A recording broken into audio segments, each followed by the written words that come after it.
Yeah, hi guys. I picked this up a few weeks ago and I can't ride it yet till March the 1st because it's not been registered till then. And I read on the Facebook posts that people are always interested in what people have done to their bikes.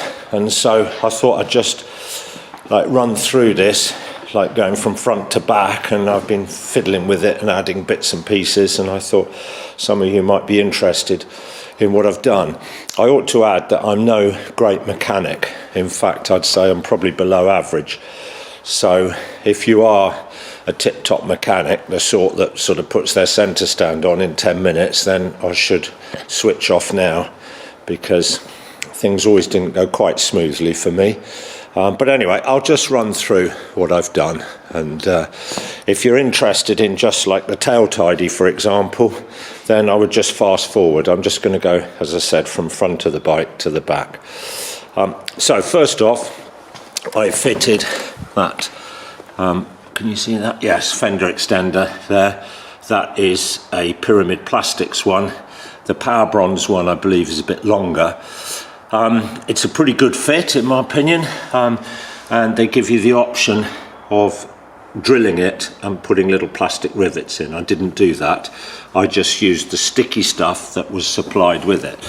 Now, again, reading on the Facebook, by the way, talking of Facebook, if you have got one of these bikes or you're about to get one and you're not a member of the Facebook group, I would join the Z900RS UK Facebook group. They're a really decent bunch of lads and girls, and you know, I've learnt so much from them, and they're always happy to help. They're a very helpful bunch, so I would definitely join that. But anyway, reading on the Facebook group, a lot of people use Tiger Seal to glue that on, or some other sorts of glue, but I just used the sticky pads that came with it. And I know some people say it falls off before they get to the end of the drive, but we'll see. I thought I'd just give it a go with the sticky stuff. So while we're down here, I also fitted the Evotech Rad Guard. Why did I choose that over Kawasaki? I just quite like it. I think it's quite chunky. I read good reviews on it. I like the way Evotech don't put a great big badge on. They just put a little small badge there. You can see it says Evotech. The thing is about the Rad Guard, whether it's necessary or not, you almost have to put it on, because I want to go to the other side. You'll see better. There's these horrible lugs here. Can you see those? Yeah, underneath that there is a horrible lug that looks like there's a part missing. That's where Kawasaki's Rad Guard fits on, whereas Evotech just hooks around here and uses these bolts here. But nevertheless, you almost have to put something on, because it looks like, I'm repeating myself, looks like something's missing. But anyway, I put that on. Okay, so next, I put here, by the way, ignore that, you'll see I fitted a sat nav there, but I'll cover that in probably a separate video. Underneath here, you can see a little plastic cover there. There you go. Which I bought from a chap called Jeff Hole, again on the Facebook group. I wish the horses would be quiet. I bought that on the Facebook group, £6.50 or something like that, and it covers up, if you look on your own bike, there's some exposed wiring there, exposed switches, so it's a bit of a no-brainer really to get that. Moving down, I'll go to the other side first. Sorry, keep flicking about. I fitted these stickers. You buy these from Simon Freeman on the site, on the Facebook site sells them. But the first one I put on, I'll show you a picture. There you go, have a look at that. You see the little bubbles?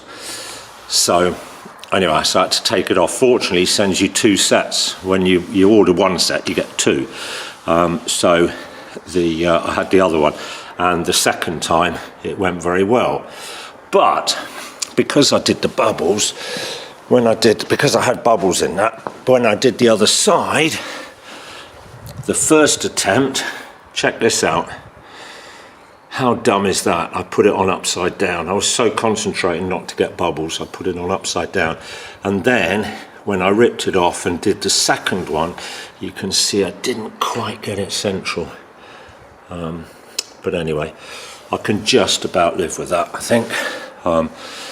Maybe if I bump into Simon at some RS event or something, I'll get another one off him. Okay, next one was the going up here, going back to front to back. I put this tank pad on. Kawasaki do their own tank pad, which I don't like. It's horrible grey thing. This is just a clear plastic job, but it's an eBay thing, which I cut it in half. I didn't need all of it, I only need a little bit. But look at that, it didn't stick there in the middle, just there, which I can't live with that. But I'm hoping that in the hot weather, if you push it, it sort of almost disappears. But anyway, in the hot weather, maybe that'll be. Otherwise, I'll buy another one of those and put that on, because I can't live with that. But I think it's a good little tank pad. That's all you need, I think. Right, so going back, centre stand, main stand. Not a Kawasaki one. I think the Kawasaki one's £224, and this one was 110, I think, from Motea. And you can't really sit here, I'll film the other side. I think it's very well made. The only thing I didn't like was those horrible bright springs, which I think actually look a bit cheap. I'd like to get some sort of black plastic cover on those. I think the Kawasaki one, the genuine one, comes with black springs as opposed to those big shiny horrible things. But anyway, a lot of people, you see them again writing on the Facebook and writing on various forums that they struggle with those springs. So let me just tell you how I did it. Let me just grab my tool here. That didn't sound very good, did it? Grab my tool. Look at this. I made this about 30 years ago. 20 years ago, 1997 I made that, when I bought my Africa Twin and put a centre stand on that. I needed something to pull the spring. Don't look too closely at my welding. All it is a spanner with a hook on the end, and I have used this and used this and used this for springs. It's bloody brilliant. But anyway, I think you can get something similar to pull out tent pegs. But all I did is I got the stand, got the missus the other side, put the stand, I put the bike on the side stand, put the centre stand upright, so it's now along here. She was holding the other side, holding it upright, and then I just put the main big spring on. The little spring was completely separate. I hadn't even put that on the bike yet. And then attached the spring here, put my little hook thing on the bottom, and I'm yanking the bike back. Underneath there, I'd put a log, likewise on the back tyre, I'd put a log, and I just yanked the spring back. And it went on all right. You know, the bike didn't move, the logs held it in place. I think I'd put it in gear or something, I can't remember, probably had. And then, with it held in the upright position, then, because of course it was able to stay in the upright position. Now Mrs. didn't need to hold it because the spring was holding it. I was able to slide the smaller spring down inside, and that was a piece of cake to pull on because it's a much smaller spring. Something I wasn't ready for when you fit it is the instructions don't tell you you have to loosen these two, at least I did, to pull this slightly back so that you can get that bolt there in. That one there you can get in all right, but that one there, you need to move this all back a bit to get that in. And again, they don't tell you this in the instructions, but somebody advised me to put a bit of thread lock on those, which I did. And I'll just show you the other side of it. There you go. Yeah, I think it's pretty well made. And likewise, I had to release those two there and there just to pull this back to get, again, that bolt there in. That one goes in all right. Something I forgot, by the way, when I was telling you about fitting that, I didn't take the mudguard off because I actually had no tyres on it. those of you that are a bit observant will see that I've changed the tyres. I'm not going to talk about tyres because I can't really comment, only that my tyre man did me a bit of a deal and took my brand new Dunlops, and I part exchanged them for Michelin Road 6s. But I can't comment because I haven't ridden them. It's only just going on hearsay that I bought them. So next one, I've got to take the seat off. Right, there you go, seat off. So next thing was fitting the grab rail. I actually fitted the tail tidy first, but anyway, let's talk about the grab rail. Had a few issues there. This is genuine Kawasaki, and I think it really needs to be on the bike, my own opinion. I think it looks really good. I think they came standard in the original Z1. They give you longer bolts, these bolts here. They give you, and they're about 10 mil longer that they provide. The only thing is, the grab rail here is only about 5 mil. So you've now got 5 mil going into fresh thread. Well, I don't know whether they just squirted too much thread lock in there, but I couldn't get that bolt in. It just got tighter and tighter until it became uncomfortably tight, and I didn't want to go any further. I guess what I could have done is tapped out that thread. If it was blocked with thread lock, I don't know what it was blocked with, but I just didn't fancy it. So I cut 5 mil off each of these bolts, the longer bolts that Kawasaki give you, and that way it was just going into the original thread. Some of you, I guess, would cringe at that. They're saying, oh, you shouldn't have done that, blah, blah, blah. But anyway, I did it and it went in. The other thing is that I can advise you when you put this on, if you've never done one of these before, is when you put these in up here, can you see that? Yeah, when you put these in, just put a couple of threads there, a couple of threads the next one, a couple of threads this, couple of threads that, and do it one, just do all 4 of them gradually. Don't, not that you would tighten one up, but just that's the way to do it. Otherwise you'll find that they're a bit difficult to get in, or certainly a bit difficult to start. At least I found that. Anyway, next one, tail tidy. What did I go for? I went for Evotech. Why? Can't really compare the others because I didn't see them, but only looking at pictures. But everybody was going on the Facebook how good the Evotech one is, and I agree with them. I think it's really well built, well engineered. I particularly like these little bits here, the way they go in with the indicators. I've got another one on another bike, which I won't mention the name, but it just looks like an aftermarket piece, whereas I don't think that does. I think it looks like it came out of the factory like that.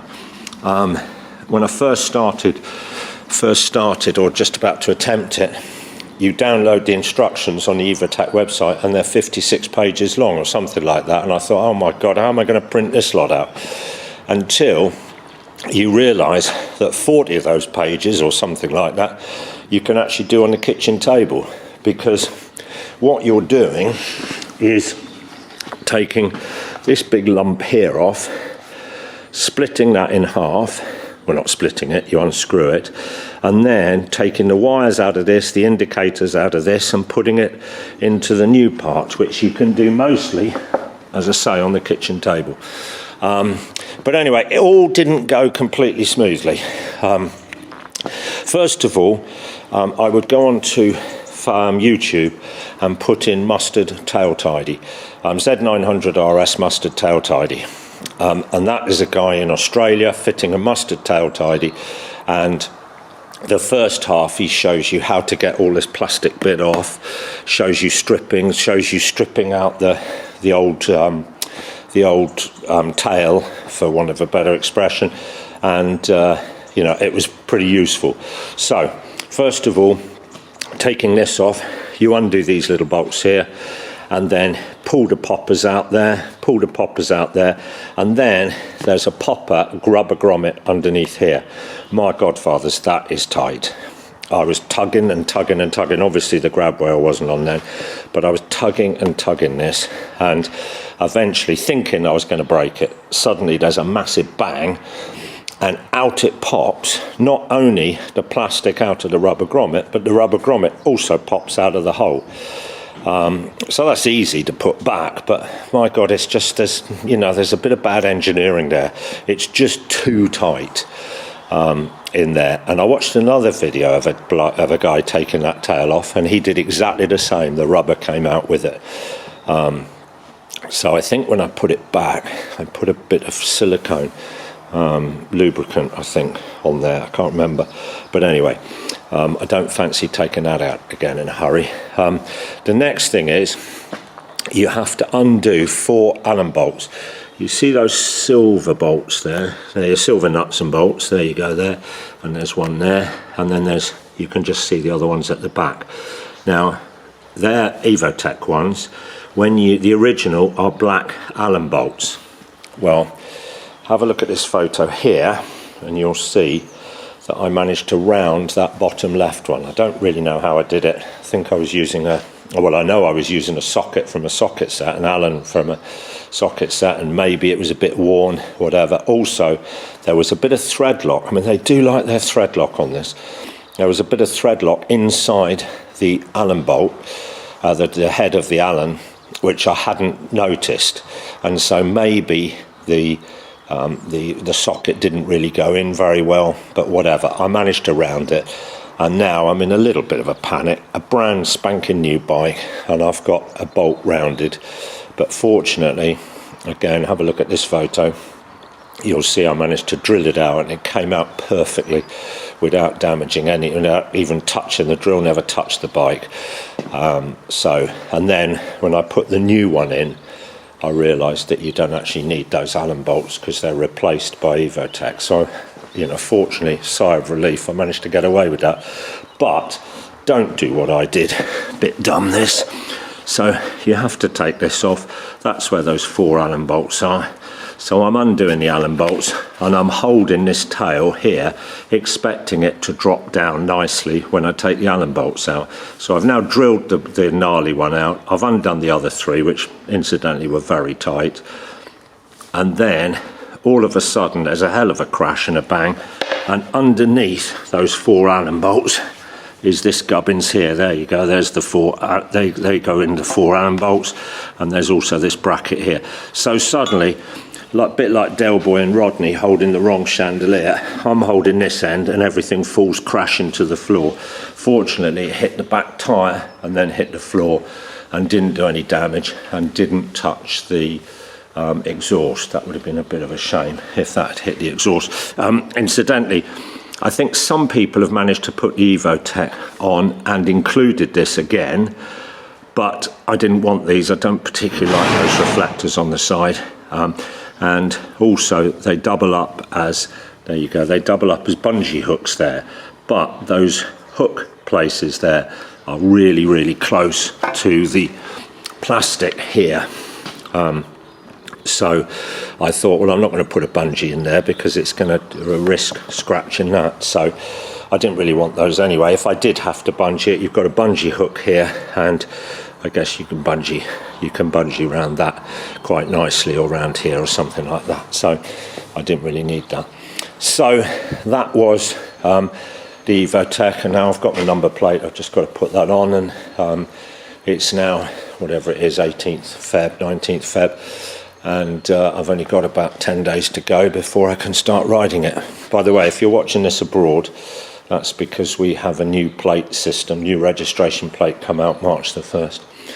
Anyway, I think that's it. I hope you found it a little bit interesting. I'm sorry it's not super slick and professional.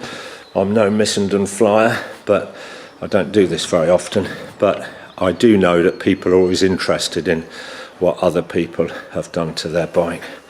So just put the seat back on. There we go, seat back on. Isn't that a beautiful bike? At least I think it is anyway. Oh, I forgot to mention one other thing about that stand. When I bought the stand, people were saying, oh, you really should have a grab rail to lift it up. It pops up on that stand so easily. It's not a requirement in my view to have a grab rail. You've got this pillion rail here that you could always grab that, but actually it almost pops up just by putting your foot on this one here, on the main kicker there. It just pops up really easy. I mean, I'm used to big adventure bikes and they take some hauling onto a centre stand. Anyway, enough, I'll stop. Hope you enjoy. Cheers, bye.